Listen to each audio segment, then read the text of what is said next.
Sisiya ng kanyang anak at saka yung apo. Nanginginig pa yung kamay niya, syempre matanda na.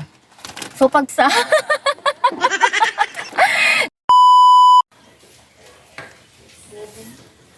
mga pita, mga ka-baby loves na ako.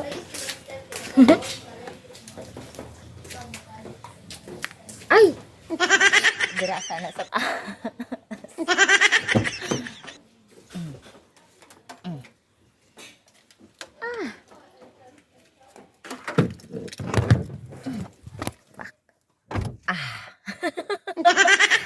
Ito diri sa sulod sa car.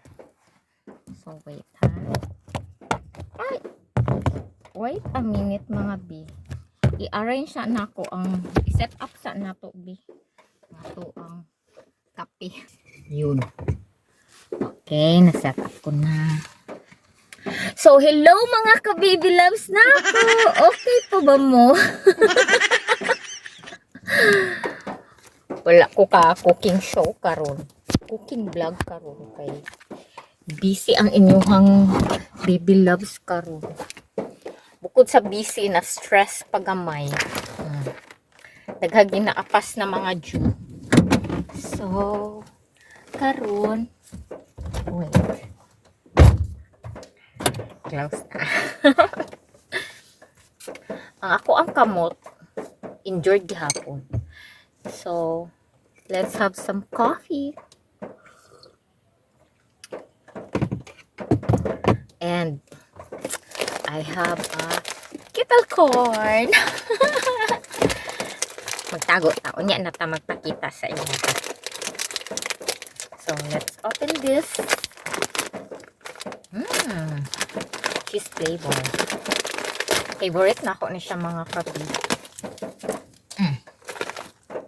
So, let's eat. Sarap. Bagay siya sa kape.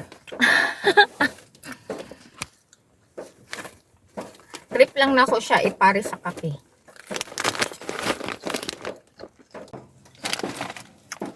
Ako stories sa inyo ha mga ka-baby loves ko. Before, nag-work ako sa na-remember ko lang yung mga funny moments ko. Kasi before, nag-work ako sa bangko. Isa sa bangko. Famous na bank dito sa Davao. And then, ngayon, na-assign ako sa new accounts. Na-assign ako sa new accounts. So, ako ang nag-entertain ng mga clients, mag-open ng account, ganun. And then, may client kami na kailangan i-update yung signature card niya. So, nagpunta siya sa bangko, matanda na siya. In-assist siya ng kanyang anak at saka yung apo. And then, mga ka-baby loves ko, ang nangyari nito, pinasign ko siya ulit ng signature card. Ang haba-haba ng pangalan niya, grabe. Tapos yung apelyido niya, yung apelyido niya? De La Torre. So, mahaba din. Ngayon, pag fill up niya, as in, nanginginig pa yung kamay niya, syempre matanda na. So, pag fill up niya, mga ka-baby loves ko, pinilapan na niya yung nag-signature na siya, yung pangalan niya, tapos yung apelyido niya. Alam niyo ba mga ka-baby loves ko, yung pagsulat niya ng apelyido niya, yung Dela, nalagay pa sa papel, sa card. Tapos ang Torre, doon na niya nasulat sa sa mesa. Dela din Torre, doon na sa mesa na sulat. So, yun, grabe ang tawa ko. Grabe, tumawa talaga ako ng malakas. Alam niyo naman ako, bungismis ako kung tumawa. Nagtaka yung manager sa akin. Bakit ang lakas kong tumawa? And then, yun. Nakwento ko sa kanila, hindi ko mapigilan yung sarili ko. Natawa ako sa matanda.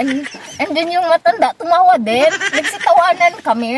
Ang lakas ng tawa namin, pati yung matanda, grabe, ang lakas tumawa ng matanda, pati yung mga apo niya, tapos yung anak niya, nagsitawanan na din, kasi dun na ang Torre sa mesa na sulat. Nakakatawa, diba?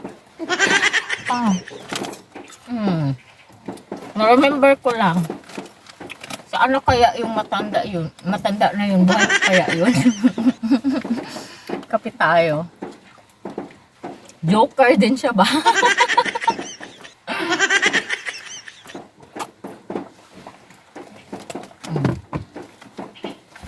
Sige.